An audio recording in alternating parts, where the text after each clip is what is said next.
kulanti wanaagsan saaxiibayaal meel walbaad naga daawanaysaan subax wanaagsan maalin wanaagsan habeen wanaagsan waqti walba inay tahayba wanaagsan kusoo dhawaada xogihii ugu dambeeyey haddaba maxaa cusub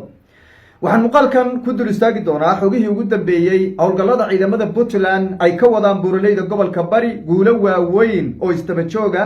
oo ciidanku ay gaadheen dhowr iyo tobankii saacee ugu dambeeyey dhowr saldhig oo muhiim ah islamarkaana la saadaalinayey qabashadeedu inay sida hadda lagu qabtay ay ka adkaan karto kooxdana ay ku sugnaayeen ciidamadoodii ugu badnaa iyo sidoo kale weliba mas-uuliyiintii kooxda daacish ugu sarreysay oo ciidanku ay la wareegeen iyo sidoo kaleeto saanad ciidan hubka iyo sidoo kaleeto xarumihii saanada ciidan ay dhiganayeen kooxaha khawaarijta oo si fudud ay ciidamadu ula wareegeen howlgalladii dhowrkii maalin ee ugu dambeeyey soo socday goobaha laga qabsaday kooxda daacish jabka xoogan ee kooxdaasi soo gaadhay iyo sidoo kaleeto miinooyin tiro badan oo ciidamadu ay fashiliyeen daroono ay qaraxyo kusoo xidheen kooxda daacish oo ciidanku iyagana ay sidoo kaleeto ay fashiliyeen oo ay si fudud ay ku qarxiyeen halka qaar kalena ay soo dejiyeen ayaan qeybta ugu horreeya muuqaalka aan ku idinkula wadaagi doonaa hadduu alaymo ayaan qeybta ugu horreeya muuqaalka ku dul istaagi doonaa hadduu alaymo waxaan dhinaca kaleeto iyadana mid iyo labo aan ka dul istaagi doonaa howlgallada guud halka la kala marayo halka lagu sugan yahay iyo sidoo kale kooxda dhulka u dhiban ayaan iyadana qiyaas ka bixin doonaa dhanka kaleeto waxaan rabaa inaan mid iyo labo iyadana ka dul istaago xukunadii shalayto maxkamadda shanta gobol ee ciidamada qalabka sida puntland ay ku riday laba nin oo markaasi wariyaal ama dadka baraha bulshada caanka ka ah oo maalmihii ugu dambeeyey dacwadoodu ay socotay oo aan filaya intiina badan inaad taqaanaan oo iyadana aan rabo dacwaddaasi qaabka ay u dhacday iyo qodobada lagu soo eedeeyey nimankaasi ee la xidhiidha in ay garab siinayaan kooxda daacish waxa ka jira iyo dhinacyo badan oo aan ka dul istaagi doona iyadana waxaa sidoo kaleeto aan soo qaadan doonaa qareenada u doodahayay mid ka mid a labadaasi nin oo isagana gef weyn isagana ka sheegay ninka amandhan ragga dambiilayaasha ee dembiga lagu soo oogay iyo weliba dambiilayaal iyana dhihine waa sida ay xukunku u dhacay waxaan ka hadlayne dembigaasi naftigiisa dhinacyo badan ayaan ka dul istaagi doonaa sida uu dhacay waxyaabaha lagu soo eedaynayo dastuurku waxa uu ka qabo ayaan iyadana qeybta ugu dambeeya muuqaalka aynu ku qaadaa dhigi doonaa hadduu alayno waxaan sidoo kaleeto idinla wadaagi doonaa magacyada raggaasi iyo waxa ay ka shaqeeyaan waxyaabaha lagu haystiyo waxyaabaha ay soo gudubiyaan iyo hadallada ay ku mutaysteen in xukun dheer lagu rido oo markaasi la xidhiidha inay kooxdaasi ay garab siinahayaan waa kooxda daacishe ayaan iyadana soo qaadan doonaa mid iyo labo soo dhawaada muuqaalka like saara fogeeya meel dheer ka tura idinkana insha allahu tacaala aynu ku bilowne ciidamada geesiyaasha puntland oo maalmihii lasoo dhaafayba howlgallo xoogan ka waday buuraleyda gobolka bari ee ay ku dhumalaysanayaan kooxaha daacish ayaa guulo waaweyn gaadhay dhowr iyo tobankii saac ee ugu dambeeyey ciidanku waxa ay la wareegeen intaana faahfaahinta guud iyo kale eena gelin deegaanada ay la wareegeen ayaan dul istaagaynaaye waxa ay la wareegeen saacadihii lasoo dhaafay deegaanka canjeel xarago iyo sidoo kaleeto aagga dhaadaar oo ahaa aag istraatiijia kooxahana ay ku dhimaalaysanayeen dhowr iyo tobankii saacee ugu dambeeyeen ee laga saadalin ama 24 saacee ugu dambeeyeyba laga saadaalinayay qabashada deegaanadaasi iyo sida ay noqon karto iyo sidoo kale ciidanka markaasi ka jooga kooxda daacish oo la filahayay in sida hadda ay ciidamadu ay sida fudud ugu hanteen inay ka adkaan karto ciidanku ilaahay ayaa u fudaydiyey howlgallo ay ka sameeyeen deegaanadaasi ayay kula wareegeen saacado kooban waxaana gebi ahaanba ay cagta mariyeen kooxihii khawaarijta ahaa ee deegaanadaasi ku sugnaa waxay ciidanku soo bandhigeen godod aad u dheerdheer oo kooxuhu ay ku kaydsanayeen hubkooda saanada ciidan sida raashinka iyo sidoo kale wax walba oo agab ciidan ah ay ku kaydsanayeen ayay ciidamadu cagta mariyeen oo ay la wareegeen waxay sidoo kaleeto ciidamada fashiliyeen miinooyin tiro badan oo deegaanadaasi ay ku aaseen oo doonayeen inay ku dhagraan oo ay ku dhibaateeyaan ciidamada mujaahidiinta ee puntland ee deegaanadooda difaacanahaya ee dagaalada ciribtirka kula jira kooxdan ajaanibtii khawaarijta ee kusoo duushay dhulka soomaaliyeed ee puntland waxaa sidoo kaleeto ciidamadu ay soo rideen o ay soo bandhigeen diyaarado daroon ah oo markaasi ay doonayeen kooxuhu inay ku waxyeeleeyaan ciidamada iyagoo markaasi weliba bartilmaameed uga dhigahayay saldhigyada ciidamada iyo goobaha ay ku sugan yihiin kuna soo xidhay qarxiyo iyo waxyaabaha qarxa kasoo buuxiyey iyo weliba qaar kalena gantaallo kusoo rakiboo doonayeen inay markaasi la eegtaan saldhigyada ay ku sugan yihiin ciidamada puntland ee howlgalka buraleyda gobolka bari kaga jira. howlgal asbuucyo qaatay, halis badan loo badheedhay, dhabar adayg ay ciidamadu sameeyeen, isla markaana feejignaan badan iyo weliba howlkarnimo iyo geesinimo iskugu jira oo ciidamadu ay ku wajahayeen dhul aad ay u adag tahay in lagu kala adkaado ama guul weyn laga gaadho, maadaama dhulku uu yahay dhul buuro ah, togog iyo sidoo kaleeto qorafyo godod uu u badan yahay. koox dhagar badan oo dhulka hoostiisa fadhanaysa, gododka mugdiga ku dhuumalaysanaysa, goob walba oo goobta ay ka mugdisan tahay ama ay ka qalqashisan tahay ama ay ka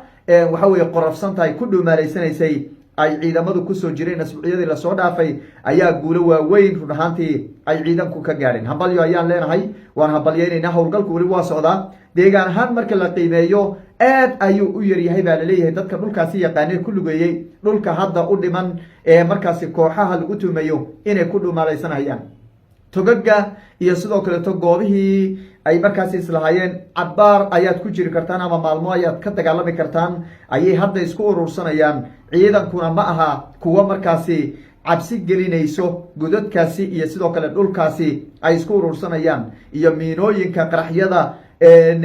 daroonada ay qaraxyada kusoo xidhayaan. waxaasoo dhan ma aha wax ay cabsi gelinaysa ciidanku, oo waxaa u cad sidii maalmo kooban loogu soo afjari lahaa kooxaha cadowga ee kusoo duulay dhulka hooyo ee markaasi ay shacabkooda siday uga dulqaadi lahaayeen.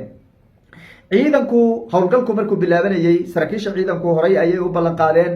in geeri ama noolal inta dhulka ay nool yihiinna dhulkooda uusan sii joogi doonin cadow ajaanib ah oo dhowr kun oo kilomitir kasoo duulay oo doonaya in bulshadooda uu waxyeelayo. tii ayay ka dhabeeyeen oo hadafka ay markii horeba usoo dhaqaaqeen horeyna ay u shaaciyeen ayaa u midho dhalay oo dhulka intii badnaydba gacanta ayaa lagaga dhigay kooxda daacish oo sanado badan halkaasi ceesh ka raadinaysay oo bulshada handadaysay oo xoog kaga qaadanaysay xoolahooda. masaafo 300 oo kilomitir ka badan ayaa la sheegay inay ciidamadu gooyeen oo laga sifeeyey kooxda daacish. goob walba oo la iskaga hor imaado ciidanku waxaa ilaahay u suurtagelinaya u fududeynaya in gebi ahaanba deegaanadaasi ay la wareegaan. dhulka hadda laga soo qabtay markii la fiiriyo inta saldhig ee ciidamadu ay gacanta kusoo dhigeen kor ayay u dhaafayaan 50 saldhig ama 50 iyo weliba dhowr saldhig oo markaasi muhiim ahaa oo kooxdu ciidamo ay u joogeen. waa guul weyn run ahaantii, iyadoo weliba puntland oo keliya ay tahay howlgalkan ayaa guulaha intaa dhan ay xaqiijiyeen ciidanku. dadka deegaanka ayaa sheegaya masaafaha hadda ciidanku ay soo gooyeen iyo dhulka u dhiban markii la isbarbar dhigo 3 meelood 2 meelood ayay ciidanku soo qabteen oo aad ayay u yartahay bay leeyihiin dhulka dhiman ee kooxaha lagu tuumayo, iyadoo welina ciidanku ay subax walba meeshay xalay baryeen aysan dib ugu soo hoyanaynin oo horay ay uga sii jarmaadayaan si loo bacsado oo loo eryado kooxaha khawaarijta daacish ee buraleyda gobolka bari ku dhuumalaysanaya. howlgalluhu waa socdaan, si fiican oo habsami leh ayay u socdaan. guul ayaana u rajaynaynaa ciidanka daraawiishta maamul goboleedka puntland ee ciribtirka kooxda khawaarijta ee buraleyda gobolka bari ka wada. wixii soo kordhana waa idinla socodsiin doonaa. dhanka kaleeto waxaa maalmahan dambe socday sifaynta kooxdan iyo sidoo kale sidii xididada loogu siibi lahaa islamarkaana looga howlgeli lahaa dhinac walba oo xidhiidh la leh kooxaha khawaarijta. waxaan ogsoonayn maalmihii lasoo dhaafay laamaha amniga ee puntland inay ku howlanaayeen qaqabashada kooxaha argagixisada, kooxaha la shaqeeye ku sugan magaalooyinka gudahooda. ajaanib tiro badan iyo weliba soomaali la shaqaynaysay ayay ciidanku soo bandhigeen, kuna noqon maayo oo muuqaalo hore ayaan idinkula wadaagay tiro boqolaala in la qabtay oo qaarna ay ku caddaatay inay la shaqaynayeen kooxaha khawaarijta halka qaar kalena weli baaritaano ay ku socdaan. waxaa sidaasi lamida garab socday soo qaqabashada dadkaasi cid walba oo markaasi afkeeda laga dareemo in ay garab siinayso kooxaha khawaarijta ama ay kala qaybinayso midnimada reer puntland ciidanka iyo shacabka, ama ay markaasi dhaliilayso hanaanka guusha weyn lagu keenay ciidamada puntland ay ka wadaan gobolka bari in laamaha amniga iyo cid walba qusaysaba in ay beegsadaan oo maxkamadaha dastuuriga markaasi la hor keeno si loo marsiiyo xukunada iyo sidoo kaleeto waajibaadka ay markaasi mudan yihiin waxaa maalmihii lasoo dhaafay dacwadoodu ay socotay oo laamaha amnigu ay soo dacweeyeen laba nin reer puntland ku dhashay islamarkaana hadda ka maqan dalka la yaqaano ragga weliba social mediaha caanka ka waxaa labadaasi nin lagu kala magacaabaa yacquub siyaad oo barta facebooka iyo sidoo kale weliba youtube-ka aad iyo aad markaasi dhaliilo xagga ciidanka howlgallada ku jira